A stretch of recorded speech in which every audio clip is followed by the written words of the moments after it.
contribuons tous les jours. Nous sommes entrés, pour ce qui nous concerne, dans cet hémicycle il y a 4 jours, avec la volonté de rassembler le pays face à l'urgence sanitaire, sociale, humaine.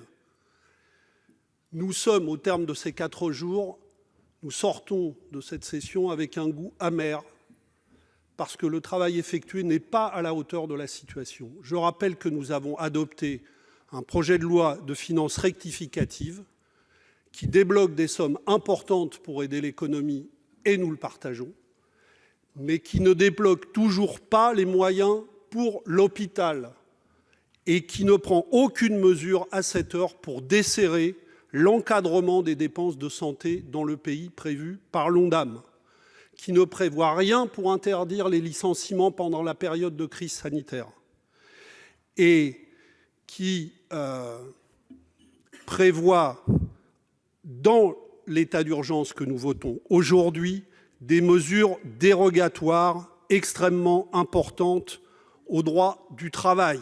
Et quand on nous dit que les choses sont modérées,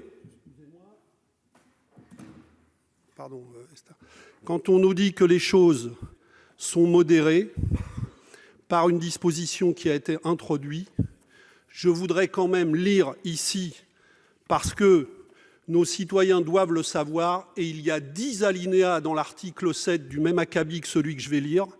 Les ordonnances prévues permettent à tout employeur d'imposer ou de modifier unilatéralement les dates des jours de réduction du temps de travail, des jours de repos prévus par les conventions de forfait et des jours de repos affectés sur le compte épargne-temps du salarié en dérogeant aux délais de prévenance et aux modalités d'utilisation définies au livre 1er de la 3e partie du Code du travail, par les conventions et accords collectifs, ainsi que par le statut général de la fonction publique.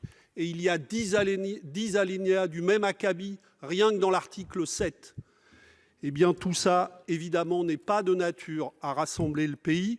Nous nous opposerons à ce que ces mesures soient utilisées contre le monde salarié, qui n'a pas à subir la double peine. Nous connaissons trop la capacité qu'il y a à faire payer ce type de crise aux petits, et nous n'accepterons pas qu'il en soit ainsi.